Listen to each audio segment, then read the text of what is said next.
ಸುದ್ದಿ ಸಮಗ್ರಕ್ಕೆ ಸ್ವಾಗತ. ನಾನೊಂಚನ್ ಕೆ ಕುಂದರ್. ಕಾಂಗ್ರೆಸ್ನ ಹಿರಿಯ ಮುಖಂಡ ಹಾಗೂ ಮಾಜಿ ಕೇಂದ್ರ ಸಚಿವ ಆಸ್ಕರ್ ಫರ್ನಾಂಡಿಸ್ ಆರೋಗ್ಯವನ್ನ ವಿಚಾರಿಸಲು ಮಂಗಳೂರಿನ ಖಾಸಗಿ ಆಸ್ಪತ್ರೆಗೆ ಭೇಟಿ ನೀಡಿದ್ದ ಕಾಂಗ್ರೆಸ್ನ ಹಿರಿಯ ನಾಯಕ ಜನಾರ್ದನ್ ಪೂಜಾರಿ ಮಾಧ್ಯಮದ ಮುಂದೆ ಭಾವುಕರಾದರು. ತಮ್ಮ ಅನಾರೋಗ್ಯದ ಮಧ್ಯೆಯೂ ಆಪ್ತನ ಆರೋಗ್ಯವನ್ನ ವಿಚಾರಿಸಲು ಆಗಮಿಸಿದ ಪೂಜಾರಿ, ಆಸ್ಕರ್ ಆರೋಗ್ಯವಾಗಿ ಬರ್ತಾರೆ, ದೇವರು ಅವರಿಗೆ ಸಹಾಯವನ್ನ ಮಾಡ್ತಾರೆ ಎಂದು ಹೇಳುತ್ತಾ ಕಣ್ಣೀರನ್ನ ಇಟ್ಟಿದ್ದಾರೆ. ಇನ್ನು ಆಸ್ಕರ್ ಆರೋಗ್ಯ ವಿಚಾರಿಸಿ ಮಾಧ್ಯಮಕ್ಕೆ ಪ್ರತಿಕ್ರಿಯೆ ನೀಡಿದ ಮಾಜಿ ಸಚಿವ ಎಂಬಿ ಪಾಟೀಲ್, ಆಸ್ಕರ್ ಅವರಿಗೆ ಟೆಲಿಮೆಡಿಸಿನ್ ಮೂಲಕ ಚಿಕಿತ್ಸೆಯನ್ನ ನೀಡಲಾಗ್ತಾ ಇದೆ. ಸದ್ಯ ಪರಿಣಿತ ತಜ್ಞರ ವೈದ್ಯರ ತಂಡ ಚಿಕಿತ್ಸೆಯನ್ನ ನೀಡ್ತಾ ಇದೆ. ಮಣಿಪಾಲ್ ವೈದ್ಯರು ಸೇರಿದಂತೆ ಬೇರೆ ಬೇರೆ ತಜ್ಞ ವೈದ್ಯರು ಚಿಕಿತ್ಸೆಯನ್ನ ನೀಡ್ತಾ ಇದ್ದಾರೆ.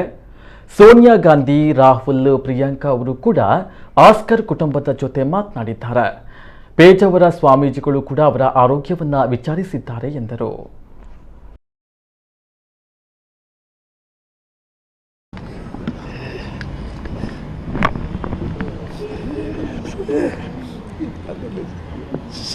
ಸರ್ ಅಂತ ನನ್ನ ಹಿಂದೆ ಬರ್ತಿತ್ತು. ಏನಾಗೋದಿಲ್ಲ ಅವರಿಗೆ ಖಂಡಿತ ಏನೇನಾಗೋದಿಲ್ಲ. ದೇವರವರಿಗೆ ಸಹಾಯ ಮಾಡ್ತಾರೆ.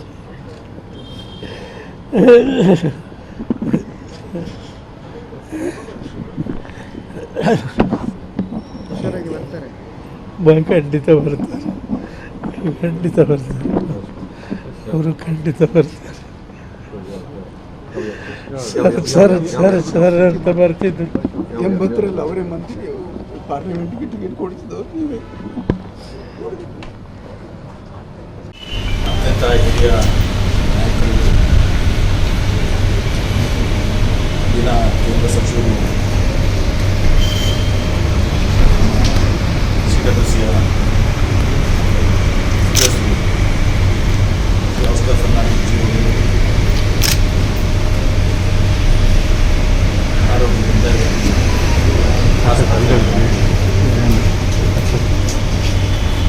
ನಮಗೆಲ್ಲ ಹಾಗೆ